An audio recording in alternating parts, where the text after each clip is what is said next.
जब बीजेपी वालों को अल्टीमेटली कॉकरोच जनता पार्टी के आगे सरेंडर करना होता है और उन्हीं की बातें माननी होती है तो पहले आखिरकार इतना ड्रामा क्यों करते हैं भाई। रिसेंटली कॉकरोच जनता पार्टी ने जयपुर के स्कूल को लेकर बीजेपी को अल्टीमेटम दिया था एंड अब बीजेपी ने उसके ऊपर भी सरेंडर कर दिया है। बात करेंगे आगे चल के इसके बारे में। इसी के साथ स्मृति ईरानी का यहाँ पर कमबैक हो चुका है। अब यूजुअली 2-3 साल के ब्रेक के बाद जब लोग कमबैक करते हैं तो वो काफी ज्यादा ग्रो कर चुके होते हैं, but guess what, Smriti Irani का दिमाग अभी भी वहीं पर 2 साल पीछे अटका हुआ है।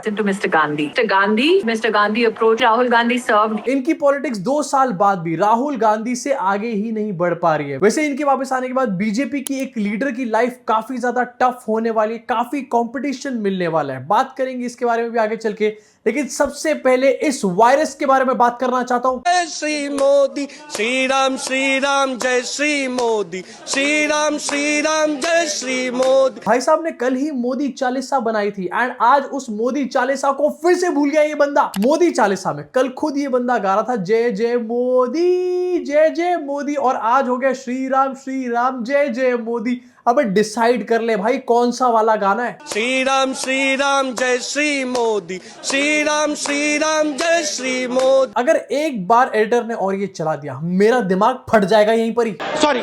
अब भाई साहब काफी ज्यादा उत्साहित है क्योंकि मोदी जी का मंदिर बन रहा है। किसके पैसे पर? इनके या फिर बीजेपी के पैसे पर नहीं, बल्कि टैक्स पेयर के पैसे पर। अरे क्यों टैक्स देते? इसीलिए तो देते हम लोग, सड़के वड़के हैं। अब ये भाई साहब या फिर बहन जी या फिर जो भी है ये उत्साहित तो बहुत ज्यादा है, लेकिन इस उत्साह में इन्होंने मोदी जी का काम करने की जगह मोदी जी का एक और काम बिगाड़ के रख दिया। प्रेस कॉन्फ्रेंस में इन महाशय ने राम मंदिर की चोरी को एड्रेस यहां पर किया एंड क्या एड्रेस किया है, मोदी जी का रायता समेटने के चक्कर में और रायता फैला दिया। वो चोरी नहीं हुई है, वो एक तरीके से भगवान श्री राम जी के यहाँ पर कृष्ण के रूप में एक यादव जने थे, उनकी जाति यादव थी, वो कृष्ण के रूप थे, तो जैसा माखन चुराते थे उसी तरीके से वो थोड़ा बहुत वो हुआ है, बाकी और कुछ नहीं हुआ। भगवान श्री राम और कृष्ण जी की दोस्ती है ये, इसको चोरी का नाम नहीं दीजिए। सनातन में कुछ चोरी नहीं होता। भगवान श्री नरेंद्र मोदी जी की सरकार है, इसमें कुछ चोरी नहीं होता। 1200 करोड़ की चोरी को छोटी सी चोरी यहां पर बताया जा रहा है एंड कृष्ण जी और राम जी के बीच में ये तो खेल चल रहा था यहां पर। अब अगर यहां पर कोई चोरी नहीं हुई और यहां पर सिर्फ खेल चल रहा था भगवान जी के बीच में, तो योगी जी की एसआईटी क्या झूठ बोल रही थी? ये भाई साहब खुद योगी जी के बहुत बड़े भक्त हैं एंड यहां पर योगी जी की एसआईटी पे सवाल खड़े कर रहे हैं। ये वस्त्र से मत, इनकी महिमा अपरंपार है भगवान नरेंद्र मोदी जी की, और ये इतने चमत्कारी हैं, हम तो पहले ही बोल चुके हैं। भगवान श्री नरेंद्र मोदी की महिमा अपरंपार है। मोदी जी की महिमा मोदी जी को खुद ढूंढने पर भी नहीं मिल रही है। मोदी जी सीजेपी के सामने सरेंडर यहां पर हुए पड़े हैं, जंतर मंतर प्रोटेस्ट के चक्कर में रीले बनाते यहां पर फिर रहे हैं और मोदी जी की महिमा अपरंपार बता रहे हैं। एंड मोदी जी की कोई महिमा वगैरह अपरंपार नहीं है, क्योंकि अगर ऐसा कुछ होता तो मोदी जी सबसे पहले इस पागल का इलाज करते। यहाँ पे मंदिर में चोरी हो गई, भगवान जी चोरी नहीं रोक पाए। वो भगवान श्री राम जी के यहाँ जो एफआईआर, आपके हिसाब से भगवान राम जी बड़े, मोदी जी बड़े? आप बताइए, एफआईआर में जिसका पहला नाम आया मुन्नू यादव जी, तो किशन जी के रूप होते हैं। एफआईआर में एक बंदे का नाम आया, उसका लास्ट नेम यादव है, तो उसको कृष्ण जी से यहाँ पर जोड़ दिया जा रहा है। अब इसी एफआईआर में कुछ ऐसे भी लोग हैं जो ब्राह्मण है, तो यहाँ पर परशुराम को जोड़ दिया जाएगा। जहां पर पूरे वर्ल्ड की अप्रोच साइंटिफिक है एंड हमारी कंट्री की भी होनी चाहिए, जिससे कि हमारी फ्यूचर जनरेशन आगे बढ़े। हम यहाँ पर साइंटिफिक अप्रोच छोड़ करके इवोल्यूशन में वापस जा रहे हैं। इनफैक्ट हम वापस बंदर वगैरह भी नहीं बन रहे, हम गधे बनने जा रहे हैं। वैसे रंजन सिंह की बातें है ना जिस टाइप की, पक्की बात मान लो, अगर बीजेपी की सरकार रही आने वाले टाइम में तो ये बंदा डेफिनेटली मिनिस्टर बनेगा कहीं ना कहीं का। एंड जिस हिसाब से ट्रैक रिकॉर्ड चल रहे हैं, किसी स्टेट का मुख्यमंत्री बन जाए तो बहुत ज्यादा सरप्राइज मत हो जाना। इसी साथ आगे बढ़ना चाहता हूं, फिर से एक बार बीजेपी कॉकरोच जनता पार्टी के सामने सरेंडर हो चुकी है। अभी कल की बात है, सीजेपी का एक डेलीगेशन जयपुर के एक स्कूल में पहुंचा था एंड वहां पर बीजेपी के गुंडों ने सीजेपी के लोगों को फिजिकली अटैक यहां पर किया था। अब इसमें बार बार स्कूल की बात आ रही थी जो कि तबेले में चलाया जा रहा था। अब अभिजीत दिपके के अल्टीमेटम के बाद ये पता चला कि इस स्कूल को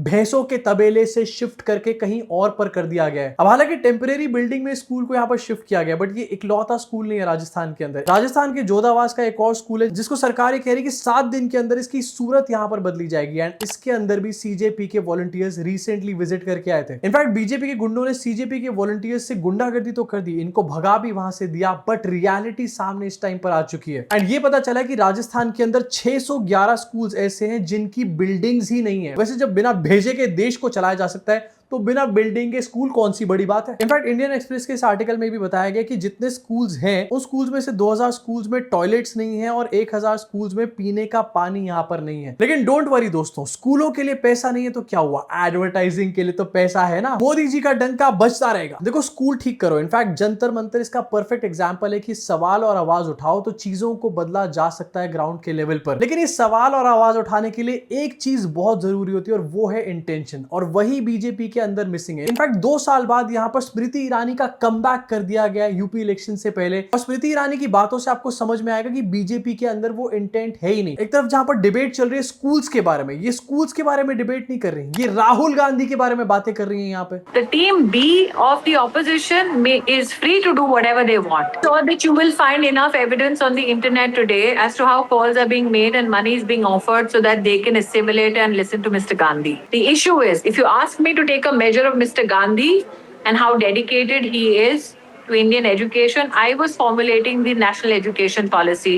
In my term as the Minister Education, I never had Mr. Gandhi approach me, sit down and contribute to the national education policy. I was the MP from Amethi. Before me, Rahul Gandhi served in the same constituency.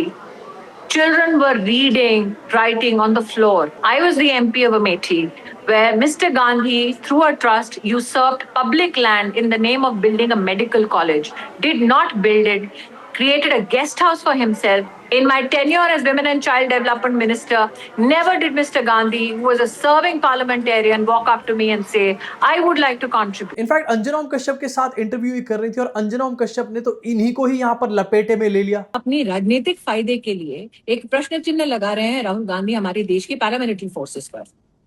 लेकिन स्मृति जी, क्या ये स्वाभाविक नहीं है कि एक राजनीतिक party राजनीतिक फायदा उठाएगी?